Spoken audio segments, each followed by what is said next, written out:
ప్రజల చూపు, ప్రజల స్వరం, నిజం మీ ముందుకు తీసుకొచ్చే మీ విశ్వసనీయ వార్తా వేదిక రాచకొండ న్యూస్ టీవీ. దేశం భయంకరమైన ఆర్థిక సంక్షోభాన్ని చూడబోతుంది. మోదీ విధానాలపై రాహుల్ గాంధీ ఫైర్.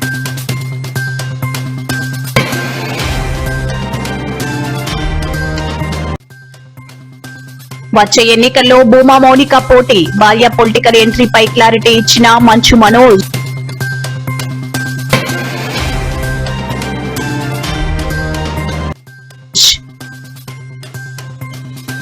హైదరాబాద్ లో దారుణం. సినిమా షూటింగ్స్ ఆశ చూపి అనాథ యువతిపై గ్యాంగ్ రేప్.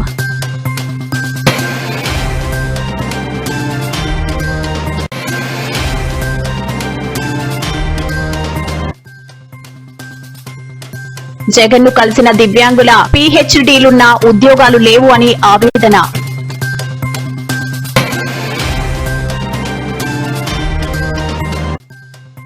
ఏపీలో పాస్టర్ అభినయ్ దర్శన్ పై కత్తులతో దాడి వెనుక కుట్ర ఉందన్న అభినయ్.